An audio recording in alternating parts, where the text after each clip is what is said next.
Yo, listen, it's the last day of January, this slow ass month, and it's the last episode of Hard in the Paint with JBobby. Give it up for Colin because he joined me on this fucking journey in this fucking road.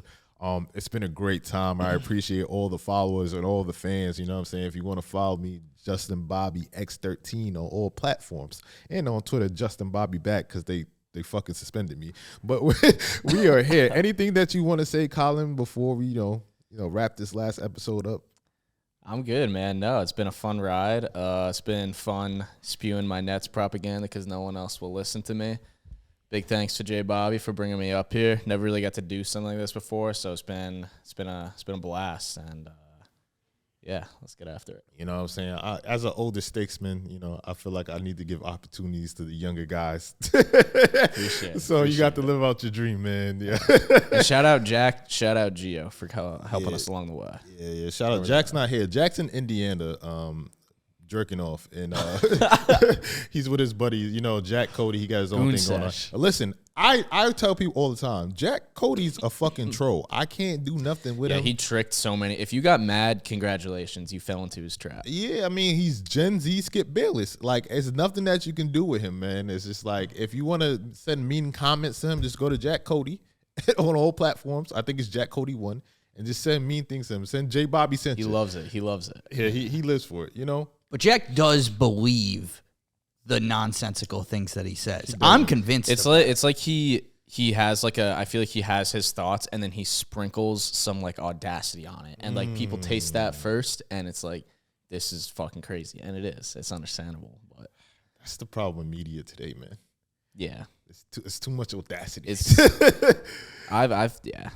Media today is something I've had a beef with since the moment I got into it. But no, I just want to say, like, I really had a good time, man. I feel like there was a lot of ups and downs. There was times I wanted to shoot myself because, like, I didn't know because of certain directions and certain things that were going on here. But, it is what it is, man. We had a great time. We made a lot of viral content. We had a lot of good clips that made it into the stratosphere. Some people loved it. Some people hated it. But we are here, and this is the last episode. So with the last episode, I'm going to do what the fuck I want to do. And the Ravens lost, and that broke Black America worldwide. And what I mean by that is like, Lamar Jackson, for some reason, he didn't want to motherfucking run. There was no plays called for him, no design plays called for him. And, like, they ran the ball, I think, 9 times in total. Gus Edwards had 3 carries for 20 yards. Boss. Like, what are we doing here, bro? Even I seen a clip today where Odell Beckham was like, yo, I don't know what's going on, but you got to run. So now something's going on here. I feel like they blew that fucking game. And my only theory is that they seen Patrick Mahomes come into the game, punch him in the fucking mouth, drive the ball on the first 2 drives and score. And they was like, well, we have to get into a shootout with this motherfucker. No, you haven't done that all year. Your best attribute is him running. I'm not against him throwing, but run that motherfucker. That's why you guys are good. That's why people are unstoppable. And you wanted to get out into shootout games with Patrick Mahomes. That's not how this fucking works. You wasted a championship defense so you can fucking get into a shootout match. And then Zay fucking Flowers, bro. You're going to be a Ravens great. But what you did is the biggest rookie dickhead mistake that I ever seen in my life. And you broke my fucking heart. Not only did you get the taunting call, you lost the ball on the fucking touchback. Taunting should not be a penalty in the NFL. Keep going. It shouldn't, but Travis Kelce did that all fucking game, and nobody was like, oh. But I get it. You spun the ball. I get it. Extra. But my thing is like this. Zay fucking Flowers, bro. What the fuck are we doing? But you let the city of Baltimore now. Now I'm going to get to the coke addict. And when I say coke addict, I mean, me? No. Thank God. Dan Campbell. Listen, bro. I understand. I got a gambling problem too. But at some point, you have to say to yourself, this ain't the one. Because, listen, I get it. You go for it. You could have went back up 17 again, put the pressure on them. But nah, you want to go for it. You want to gamble. All right, cool. He's sticking to his guns. If you're on the last drive and you could tie and put the pressure on Brock Purdy, you do it. You do not put that pressure on your defense, right? You put the pressure on your defense. You know how CMC is in the last seconds of the game or the fourth quarter. He's a fucking bell cow. He goes down there, drives them, they score, blah, blah, blah. Then you motherfuckers get the ball back, drive it all the way down there to the fucking end zone, and guess what you do? You have 3 timeouts left. You know you have to save these 3 timeouts, right? You sit there at the goal line and say, let me run it with under a minute to go. You run it and then call a fucking timeout. And now you have to get the onside kick. You know it's over at that point. You fucking blew the fucking game single-handedly yourself. I know Jameer fumbled. I get that. I know motherfuckers weren't catching fucking passes they should have caught. But at the same time, you fucking blew that shit. That destroyed me. Now I got to watch the fucking Kansas City Chiefs with bad receivers and the fucking 49ers and Brock Purdy dick riding. It's going to go bad. But shout out Patrick Mahomes. You are the GOAT. Also, shout out Morgan Scarborough, who says on Instagram, Luis Scola is the MVP. Luis Scola is the MVP. Of what? Basketball. Of what basketball? Nah, Luis Scola is the MVP. As someone who's a fan of inserting random player names and saying, did you forget about, like, Key Debates D-Up when we're talking, like, top 10 players in the league? Trolling, of course. Luis Scola is a go-to. So I'm down with that. Listen, the NBA is fucking cooked, bro. How so? Bro, first of all, we have blowouts after fucking blowouts. Like it's the dog. This is what they call the dog days of summer in baseball. It's that of basketball right now. It's getting really, really nasty. It's like August. August is to baseball what January is to basketball. And I get it.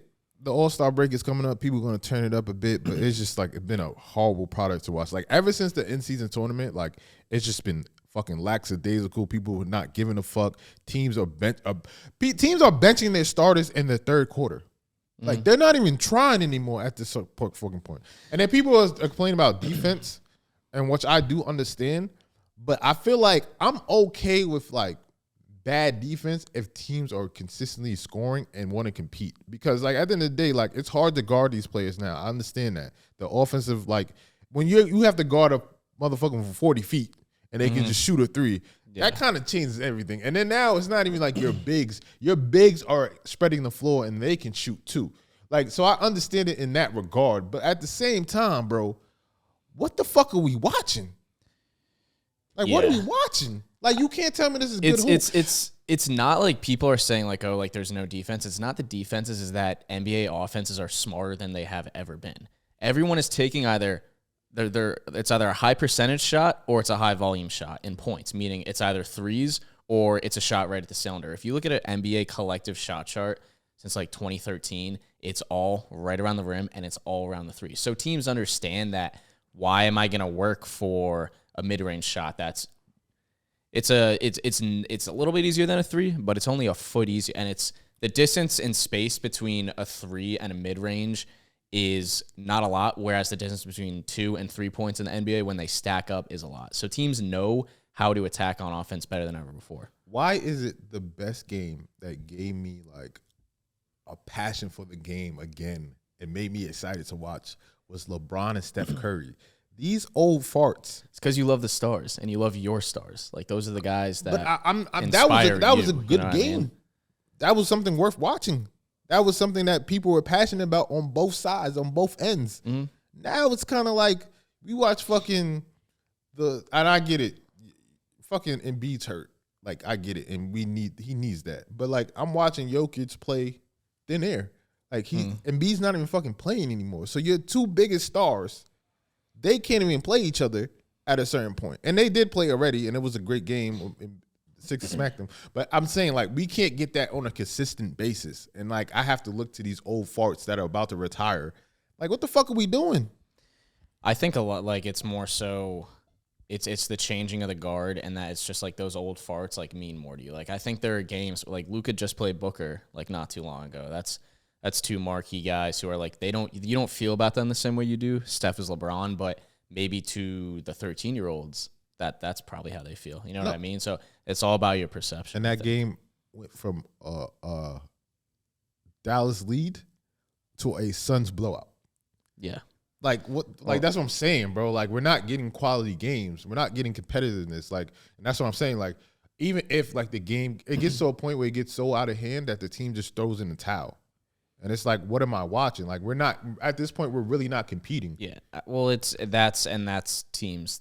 The fact that the All-Star break is, everyone thinks it's in the middle of the season. It's not. It's 2/3 of the way through the season. So right now, players are more exhausted 2 weeks away from the All-Star break than they are at any point in the year. So like I'm not like I'm with you where like I'm like I would rather see competitive basketball. Who wouldn't? We're basketball fans. We want to see close games, unless of course it's your team playing.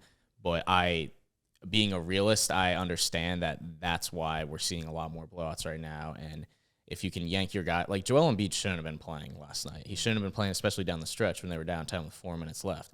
Like I'm not going to blame a coach who's going to do the right thing and preserve his players if a game's already lost. 100%. But, like, we're seeing that way too consistent. Like, and to the point where, like, when you look, like, you'll go to ESPN app and you'll look at the scores and it's just like, blowout across all boards. And I'm just like, all right. Do you think that's the case, or do you think you see it? You see all the blowouts and you're like, okay, wow, this is happening right now, and you conceptualize it and it's like a big deal. And then, or do you think there are nights where you go and you see there's a couple blowouts, there's a couple close games, and like you don't like think about it again because it's just like, you know what I mean? Like the blowout nights stand out to you, whereas there are other nights that aren't like that, but like they don't carry as much weight. No, in your head I think they're so as consistent and they're so bad, and they're happening like in the start of the game. Like I feel like in the second quarter, like start of the game is the best point in the game to get blown out because it means, or to go down big because you have the most time to make up for it. But they don't make up for it. Right. That's what I'm saying. Well, I can't comment to like that. when you saw LaMelo like laughing on the bench and all the Hornets, like, yeah, it's the Hornets. Like they suck. Like they're used to losing. But I'm like, at what point do we see players get mad anymore? Like they're making so much fucking money that they don't even give a fuck. Like, and I get it. But I feel like if we get to the All-Star break and we still have this like problem, then I don't know, man. Like you can say what you want. But I mean, I've been saying from the jump that the way you fix player fatigue and this reason to rest guys is you shorten the season to 60, 65 games. They're not gonna do it. But they should, because I mean, well, if they want to make JBobby happy and have competitive basketball, then they should. I've been asking them to make me happy. I guess for a long time. I'm a basketball freak. I'm obsessed with it. I think everyone knows that. But Yeah. I can tell you when I watch my team, someone who spends every Nets game at the Barclays Center till 12:30 writing, I could especially use a break. But I'm telling you, even when I'm just watching the games to enjoy them, if I watch my team one night and then they have a back-to-back, I'm like, okay, I guess that's cool when I watch it, but I'm never like, if a team plays one night and then we have off the next night, I'm like, nah, I need basketball again 24 hours later. No one wants that. You're not going to miss those extra 15 games. That's why I'm just call me when the last week of basketball happens, like when the regular season, bro, because I'm tired of this shit. But so Steph Curry and Sabrina, what's her name? Ionescu. I gotta make sure to pronounce it right. Ionescu. Oh, shout out! I thought it was Ionescu for a while. I think they called it that in college, but it's that's what I thought it was too. Yeah. So it's Ionescu. Yes. Oh, okay. They're gonna do a 3-point competition at All-Star break. Now, some people call it propaganda. I'm not gonna say who, but my thing is kind of like, I guess it's cool to have that, but everybody wants the Boogie Cousins and Brittany Griner. what? That's such a funny video because you can see all the guys trying to be like, not like, for lack of a better word, like a dickhole, like a dickhead, like just dude. You see the guys trying to not be just like an asshole douche and be like, yeah, like, oh, he'll fucking kill her because Boogie's got 100 pounds right. They're trying to say, oh, I don't know, it could be close, but I'm gonna have to go with like Boogie. But the funniest part about that, the actual one that coaches women's basketball, Gino Auriemma, he said he would take out his fucking loan on his house and bet everything that he got. Well, on it's Boogie's not. cousin. Here's what it is. Boogie and Brittany Griner are both bigs. They use their physicality and their size to win. And Boogie is a lot bigger, so there's the discrepancy. Whereas Steph and Sabrina are both shooters. Doesn't matter if you're 100 pounds more than the other. You can shoot the ball, you can shoot the ball. Yeah. So that's why that competition makes sense. Whereas Boogie and BG it's not going to work out. Oh, we just need it for. And it's no disrespect to BG. Need it for it's memes. like, I mean, like it'd be like Nick Claxton going up against Prime Boogie. That's not going to work out well. I mean, yeah, but I would have loved to see it. I think. Would it be entertaining? Sure. I think we should get like who's over there, like when Zaya Cook, we get Kyrie Irving. Fuck it. But my thing is like, that would be incredible actually. Dribbling's another thing that you don't. It like your muscle mass does not matter. dribbling the ball around. You think 1-on-1? Well, if they take it down the post, Kyrie I would guess, leave her I'm just zero. thinking in terms of dribbling though. Wow, that comparison is more valid because you think of the dribbling first when you think of those two. Yeah, I think that this is going to. I think it's going to be fun. I think it's something to spice it up a little bit. It's good for get the WNBA more exposure. Like there's no bad that can come from it. Unless they brick every shot. That would be really funny, actually. Brick every shot. If they just troll everyone and everyone's like, oh, the two greatest shooters, and they just I'm just waiting for the amount of negativity to come there's out. Gonna be so much. There's gonna be so much. I need all that's that. That's not anyone's fault, but the human race's fault because it's like Twitter's fault. Twitter's a cesspool. Oh, like the internet now is but just straight negative. Like it doesn't matter if you're making good content or not. There's only like a small chosen few that can really make it out alive with people like them. And God bless like you. Ernie Johnson's like one of the 5. Oh yeah. I would say him. I really like Worldwide Wob. Josiah Johnson is so fucking funny. Who? Josiah Johnson. Oh yeah. King Josiah. Yeah, he gets one. He's Wob, up there. People hate Wob though. There's a lot of people that hate Wob. I guess. I think the fact that he's super Knicks propaganda, and I still think he's funny enough to the point where I like him, so I like him. Yeah, nah, he's cool. I fuck with him, but you know, I see people be like, yo, I fucking hate King this guy. Josiah does not miss. He might be the funniest man on Twitter. At all. There's a couple in there, but yeah, he's up there. But yeah, I don't know. I'm interested to see it, but it's in Indiana this year. It is. So it's only right. Condo's not home, but home away from home. Affiliate home, I guess. Yeah. So you got your propaganda that you want to preach? I wouldn't say that, but how do you feel about like the entire? I know there was the rumors of Mikal Bridges to the Rockets, and then they said the Nets aren't interested in it. So here's another good example of Twitter bullshit. So the report was that the Nets offer. This is from Mike Scotto. That the Rockets called the Nets and offered some format of their picks back for Mikal Bridges. Now, what that tells me is they weren't offering all of them back. They were likely offering half of them or maybe 3 of them at best. And I don't know if you can put protections on picks that you have now. But my guess is they were either heavily protected or was only a slew of them. But all over Twitter, it's that, the Nets could have gotten their future back for trading Mikal Bridges. And that's not the case. The Rockets aren't stupid. That pick this year is going to be a lottery pick. Their pick this year, likely not a part of it. But, everyone hears that report and they think, okay, they're going to assume all the picks. And it's the Nets think Mikal Bridges is way too valuable. Mikal Bridges is not a superstar player, but he's got one of the best value contracts in the league.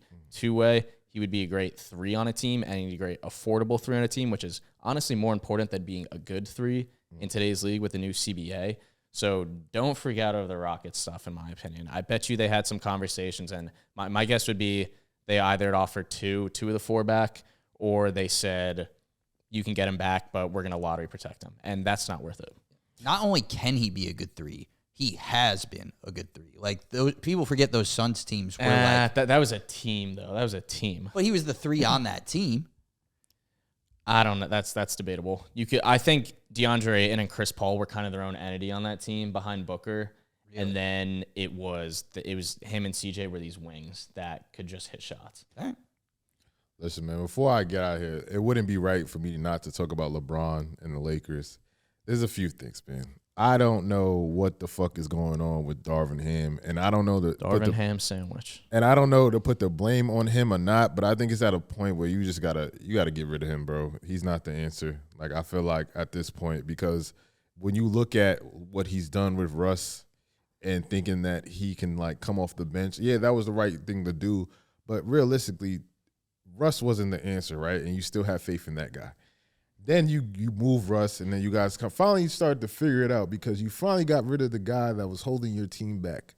But you would think that coming off that, you would have momentum into the season, you would work on your lineups, everything would be perfect. Now, I can't put my blame on him at all. All the blame on him because D'Lo has been playing like shit, but now he's playing better. I say playing out. No. Well, he was playing like shit, but now because he's in these trade rumors, he's been going off, and then he's been having a. But for some reason, the Lakers still can't fucking figure it out. They don't know what the fuck. Their defense is like a wet paper towel. You like stick your pinky thin. And LeBron plays when he wants to fucking play. And that's the reality of the situation. And I had the realization as a long-time LeBron fan, it is fucking over. It is over. And what I mean by that is that I realized that for Steph Curry and LeBron James, these old fucking farts, legendary to the game, it is over. It is a Jokic league. It is a fucking Embiid league. It is a fucking Devin Booker league. It is all the young guys. We are holding on to them. Yes, they can beat fucking people like Ja Morant and fucking teams like that.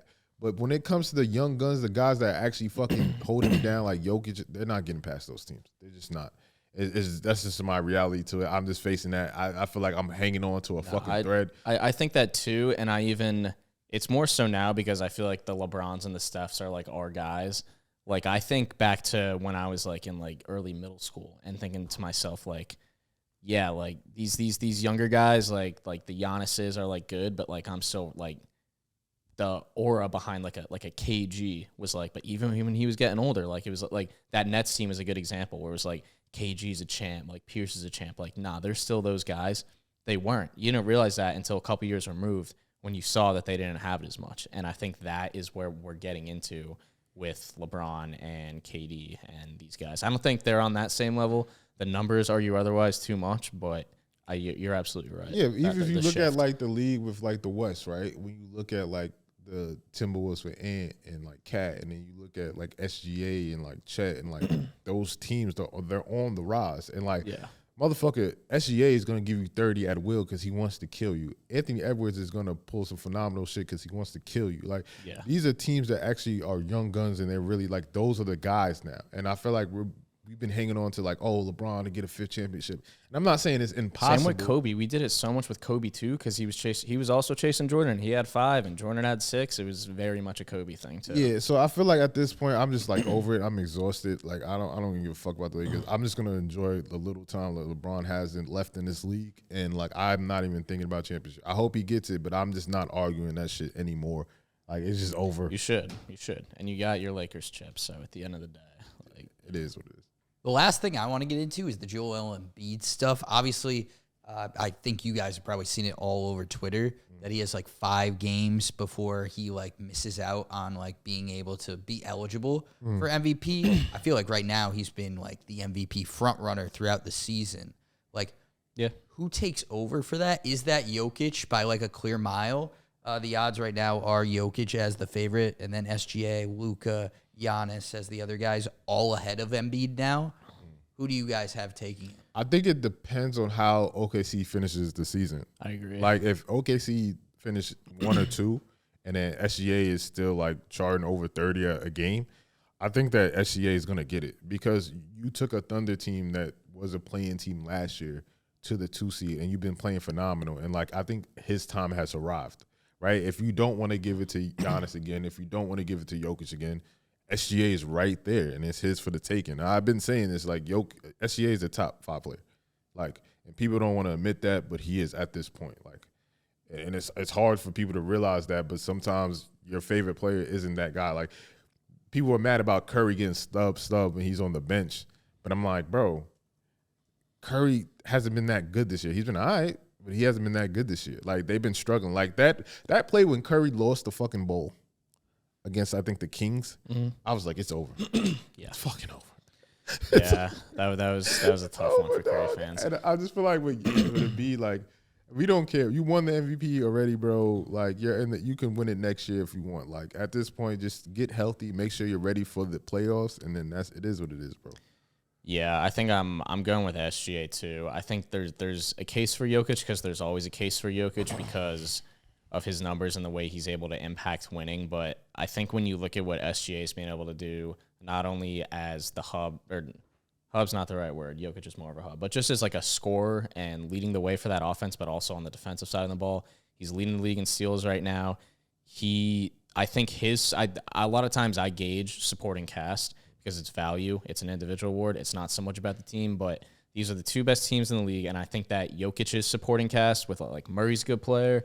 You got Michael Porter Jr. can get hot. Aaron Gordon's a great player, but Chet's a good player too. J-Dub's a great player too. Like I think in terms of the caliber of their supporting cast, it's similar. If anything, OKC's is lower because they're younger guys. So when you put those 2 together, I'm leaning SGA. Yeah. With the defense. Yeah. Before we get out of here, I want to shout out Ben, man. You worked hard on the show. You was a pain in my ass. Did work hard. But you did work hard. So I can't get out here without saying shout out Ben, shout out Dennis, shout out Capsoft, shout out the Game Day, shout out Olivia, shout out Felipe, Scholar, everybody that's put their hand in this motherfucking shit. I will appreciate you forever because it only helped me and my brand who it is. So if you continue to support me, shout out to you. Follow me. We are getting the fuck out of here. And support Colin. Oh, support Colin too. I don't know. Colin Hellwig on Twitter. 2 L's in Colin, 1 L in Hellwig. I go to every Brooklyn Nets game. I don't know if that's a good thing or if it's just torture on my behalf, but you like ball. Throw me a follow. Shout out Gio too. Gio. A lot of laughs from that guy. Gio is a funny guy. Gio had some of the worst basketball takes I ever heard in my life, like to the point where he might be up there with Jax. You never had a bad time with Gio. You never had a bad time. With Never Gio. had a bad time. Before we get out of here, what was your like best take on the show? Like if you think about all the takes or all the clips that we've had, like either what was your favorite, what's one that stands out, like what's one that you're like happy you got right? Most proud of? I said that the Indiana Pacers would be this year's Sacramento Kings, and the Sacramento Kings last year were the number 1 offensive team in the league. Not really good at defense, but number 1 offensive team in the league. Far exceeded their win total, and the Pacers are now the number 1 offense in the league. They've far exceeded their win total. Point guard took another leap. Fox did. Halliburton did. They got a good coach. Siakam makes them even better. So maybe the comparison won't hold up at halfway through the season, but I'm proud of that one. Listen, man, I'm a hater, so I talk shit. So what I'm proud of is saying that the Miami Heat were going to flame out. Bro, listen, bro, you can give me all that Heat culture shit you want, but that shit didn't pan out at the end of the day. And you look at them now, yeah, they traded for Rozier, but they're on a 7-game losing streak. They ain't shit, bro. Like, I'm not worried about them and their team and what the fuck they got going on, bro. That was my biggest hater take, and that was one I was proud about because you thought I was fucking wrong, and I was fucking right. And then the last thing, do you still think last year's Lakers team is the best team that LeBron's ever had? No. I liked what you said about like the role players, but I think you were underestimating the star power that Wade and Bosh brought. I'm not. I was speaking outside of the players, and I'm talking about the depth, right? And I said in the video, excluding those two, that outside when you look at the supporting cast and the role players, he had better role players on those teams, on that team, than he did on any team that he's had. Now I get it. J.R. Smith, a great role player, right? But besides that, Richard Jefferson. Oh, you're talking the Cavs team. I'm just talking about. No, I said outside of Bosh, outside of Wade, outside of like Kyrie and those. I mean, players. I think it's easier now. It's easier now to say that like what did you just say? JR and like RJ. Shump and like RJ to say they weren't that good because they were in the later stages of their career, but they could still turn it on for nights. Like I think whereas there are guys that are still playing now, it's easier to look at them and say these guys, and also it's a different kind of game. I get that. It's faster. More of these guys can shoot. I think it maybe applies more to the Miami team where that was a different game, and you didn't need to space the floor with 5 guys, and you could have like UD like was good, Deladova? but guys like that. Yeah, I'm not gonna say anything bad about Delly because that was maybe the most fun I've ever had watching the game. Watching this scrappy Australian dude tackle Steph Curry. Deladova, yeah, RJ. Kyrie. Kyrie had the best non-finals MVP performance in my lifetime, and it's not even close. But I'm not talking about Kyrie because. Yeah. I hear you. I'm like, when we look at the depth on that team and like the players that were coming in, it was by far the Lakers team. But if you're talking about like in totality with star power, that's completely different. Like they definitely didn't have anyone who could. Like, who was Rui like their 6th or 7th guy? I don't think their 6th or 7th guy couldn't create their own shot like Rui can. Like, so I think definitely in terms of versatility, yeah. I'll agree with you. The only problem is LeBron was old. LeBron played bad in that series. That the reason why they lost that Denver series, I will stand on this, was because of LeBron. And fucking, they ran into the Denver Nuggets, bro. Jokic is at this point has been unstoppable, bro. Like that's my theory on that. But when I look at his depth and his roster, if you give me a younger LeBron, I don't think they would have fucking lost a game. Like that's what I think. But that's neither here nor there. That's the interesting thing about it. Last thing, worst take in show history. Worst take in show history. I meant it when I said Jack last week. Love you, Jack, but you knew what you were doing. Saying that Jokic isn't a top 5 player, saying that fucking you can switch Jalen Brunson with fucking. But which one? Huh? You can only choose one. Jokic isn't a top 5 player. It's the worst one. Oh, I see. I think I thought the one last week, Derek White. Those, you know what? That's a good. We should have a bracket. Because I think the Knicks are a good team. Yeah. So if you remove Jalen Brunson, I think they still could be competitive. Yeah, it's just that But Jokic isn't a top 5 player. I think it's such an easy thing to like really like understand that like roles like what Derek White is asked to do is so much less than what Jalen Brunson's asked to do. Yeah, So, yeah. I mean, they're both horrendous takes, but if I had to go with somebody who isn't a top 5 player, it's definitely the Jokic thing. All right, that's it for me. All right, we're out of here, boys. You guys be good. Thanks for listening and watching. Feliz Navidad.